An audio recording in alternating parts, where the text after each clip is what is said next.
A spirited morning with plenty of basketball and plenty of football conversation. Shams and Alan are with us if you're just joining us. Mr. Wilbon is on his way to do First Take this morning, but we are delighted to welcome live and in person from Los Angeles, the Windman. Brian Windhorst is here off a fascinating night in the NBA. We called it the Garden Party last night in two cities. We had the Knicks and Hawks. We had the Celtics and Sixers, and both games were fascinating for vastly different reasons. Jalen Brunson of the Knicks, dominant in a Game 5 against that man, C.J. McCollum and the Hawks. Take a look at Karl Anthony Towns. Alan Hahn, he was working it inside and out last night. Beast mode, and it's what Shaq talked about. What the Knicks need out of him is to do stuff like this. You're bigger and stronger than anybody they have. Dominate the paint. And this team can go on a run. He's been doing it lately. He also facilitates that offense, Sham, so well. It seems like he's getting better and better as these playoffs have gone on. They need him to be that point center. When he's playing great, this Knicks team looks really good. Now here they are on a break. You got Brunson in transition. This guy just took over. Yeah. He said, that's it. We're going to close the lights. We're winning this game. We're sending it back to Atlanta to eliminate this. He had 17 in the first half. Knicks were up 16, and then more of the same. Mitchell Robinson going up and throwing it down. Knicks by 20. Look at where his hand is. Above the box. Elbows. More Brunson. Look at work. Oh, my goodness. Footwork. He had 17 in the fourth. 5 of 6 from the floor in the quarter. Carmelo loves it. Brunson finishes, to your point, Shams, with 39 points, 8 assists. Knicks win it big. Celebrity Row was in celebration last night. Knicks win it 126-97. There was a lot of panic in this city after a couple of one-point losses in games 2 and 3, but now they're back because Brunson is back. Yesterday, his 12th 30-point playoff game at home with the Knicks tying Patrick Ewing for the most in team history. Brunson shot 65% from the floor last night. So while that was going on, a game that tipped an hour earlier was a really strange one, except maybe it was a familiar sight. The Boston Celtics going ice cold in the fourth quarter, looking to close out the Sixers at home in Boston. The Celtics wind up losing by 16, a game that they led entering the fourth quarter. Game 6 is now Thursday in Philly. The Celtics, the streaky shooting thing, their fourth quarter last night was ridiculous. Look at these numbers. They missed their last 14 shots to end the game. That's the second most to end any playoff game by any team since we started tracking that in the late 90s.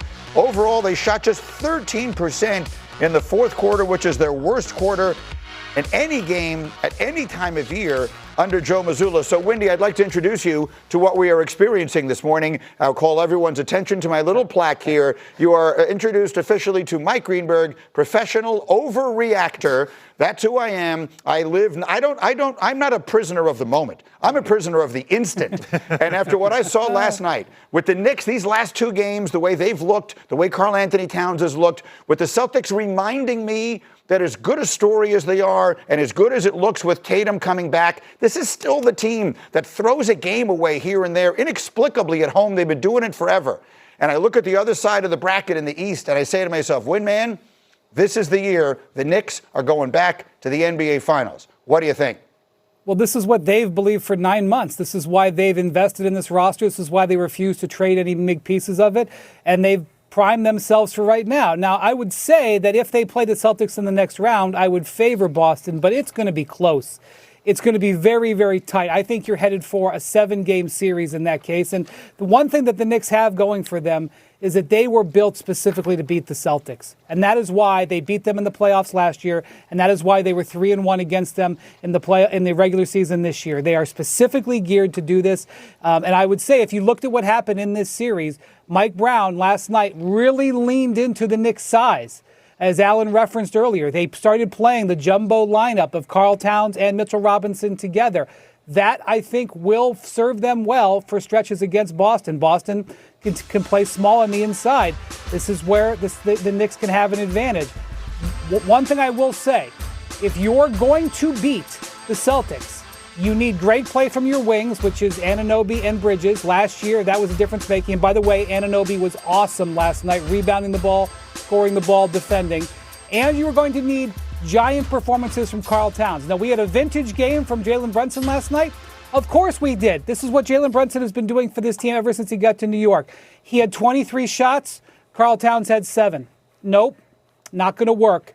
That is all well when everything goes good, but they've got to get Karl Towns more involved in this offense. He is shooting 60% in this series. You've got to pull the Celtics big men out. That is going to be important. You've got to take advantage of when they're missing their threes. All of these things need to come together, but absolutely the Knicks could do it. I'll tell you what Wendy said there is Towns is not looking as much to shoot as he is to facilitate. Give him the ball in his hands and let him be a playmaker. He loves that. What we saw in Boston, though, last night is exactly why you would think the Knicks, that's a 50-50 series because of the size factor. Embiid taking it into the paint against their bigs. Got Kate in foul trouble. Vucevic, he moves glacially. Like he can get around him easily. And so you have Karl Anthony Towns in the same type of role, a shot maker, a rebounder, but probably a better rebounder than Embiid at this point in his career, and a passer, which of course is what Embiid can do as well. That's the formula right there, and why everybody said that while Brunson is the best player on this team, Towns is the most important. You said this earlier in the show, Greeny, to making a run. And then the other formula is this. The Knicks saw it last year. In this series, the 2 losses, Boston has missed 65 three-pointers in the 2 losses to Philly. Yeah. You remember the 45 missed threes that Boston had in Game 1 against the Knicks last year, and they missed 75 threes in the first 2 games of that series, which is why the Knicks were able to take the 2-0 lead. So that's the danger part for the Celtics. When they live and die by the 3, they do die by the 3. Greeny, it's 2-2 series going into last night, and I'm getting texts from people around the league. What's going on with this person with the Knicks? What's happening with that person with the Knicks? Right. So there is a lot of overreaction definitely around the league. But like Brian said earlier, everything about the Knicks has been a build-up to this moment. And when Jim Dolan, the Knicks owner, early in the year, addressed publicly that he believes this is a championship team, this team needs to make it to the finals, that obviously sets the expectation, and everything just takes off from there. And I think what we see is sometimes a lack of levity to the situation and a lot of overreaction. I don't live it in the fishbowl like Alan does on a day-to-day basis, but I can feel it just being on this side of it. Oh, I mean, in this city, for the folks around the country, the Knicks are the one team that make New York City feel like a small town. Because everything else, the city has 2 teams in all the other sports. So when the Yankees are good, the Met fans are miserable, and vice versa. And it's the same thing in the football. The Knicks are the one team that when they're in the playoffs, everywhere you go, everyone's wearing a hat, everyone's wearing a shirt, everyone is into it. Alan is hosting talk shows. One day they're firing the coach, and the next day they're going to the championship. So that's sort of the way things are here. I want to ask you about the Celtics, though, Winman, because when I was doing that NBA for a couple of years for the network, I became much more attuned to it. Like whenever they look like they're in great shape, they always find a way, like to use that expression, which I don't love, but it really does fit, to play with their food. Like they find a way to give. Last night is a game they have no business losing. You're supposed to close out that series. Coming home, the Sixers looked completely in disarray in Game 4 with the return of Embiid. You were very critical of it. Then he plays well last night. Doesn't mean you were wrong. Second half, in what you said. Yeah. They look totally in disarray. That's a game the Celtics have no business losing, and they score 11 points in the fourth quarter at home. So, Winman, how do we rate how alarming that is for the Celtics and their fans? You know how much time this group of Celtics has cost me with my family? how many playoff series that I've covered where they have lost and extended a series? I felt that, even though I'm not on that series, I'm in LA, I felt that in my soul last night when I saw that series get extended. They call Scott Foster the extender referee. He's got nothing on the Celtics, who are the extenders. They extend series. This is what they have done in this era. And this is the thing. They have won a championship playing this way. So you can give them a sermon about how they shouldn't live and die by the 3. Yeah. They are totally bought in as what they will do. If you are looking at a bigger picture, I would pay attention to Derek White. This is a vitally valuable, important player, and he cannot make an outside shot. He had a terrible year the entire regular season. They are sometimes bailed out by the fact that Peyton Pritchard has developed into an excellent offensive force. Yeah. But last night, the 76ers were ignoring Derek White.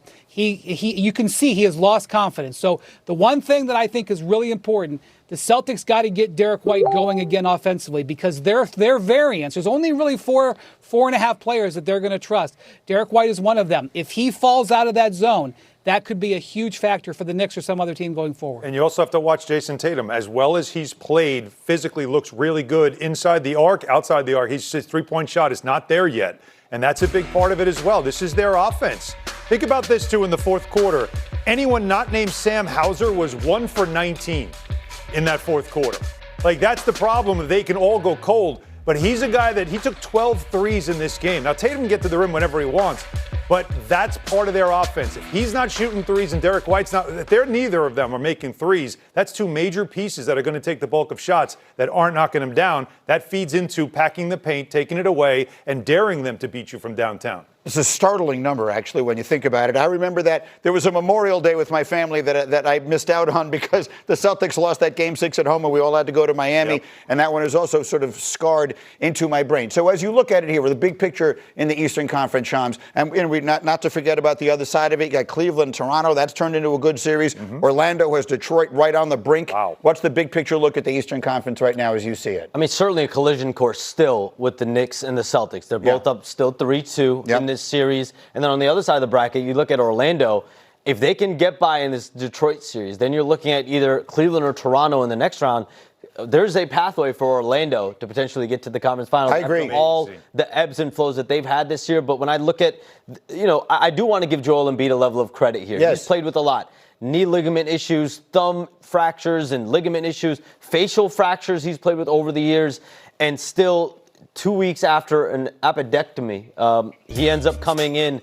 And sometimes the Sixers don't know night to night. Coaches, players, they don't know, is Joel Embiid going to play? How's he going to be? How's he going to perform? But when he's playing like this, his mid-range is going down like this, he was dominant last night. Yeah, he played really well, and give it, to your point, no one questions that he wants it. No one questions the toughness. The first night he just looked out of sorts. So, Winman, the staff, the team has a question for you.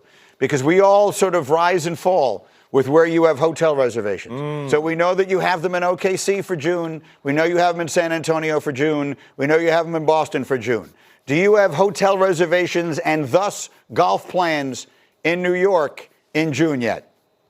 Not yet. Uh-oh. Oh, Not yet. Ooh, But, no hotel. But I got to tell Might you, be too late now. the way the Celtics played last night and the way that, because honestly, as you know, the Knicks have 2 one-point losses. This series could be over. I'm researching. There's a lot of little, Plugging it I feel in. like Brian's a lot of gonna little stay in the boutique Hamptons. hotels right in my neighborhood. Walking distance to the Garden if you want to and do the it. How's your prices are guest going room up. looking these days? Exactly. Yeah, look, I got rooms in my house. My kids are grown up. You can come stay with us. You come stay with Stace Love and it. me. Love it. Are you Can't inviting wait. me too? No, you live here. It's a lot of a traffic place to to get in the stay. The city. Windman lives in Nebraska for crying out loud. Brian's staying in the to get in Hamptons. Brian's staying in the Hamptons. Playing golf in the Hamptons. He'll be out there. He'll be at Sabonic in the afternoon and the Garden at night. All right, coming up.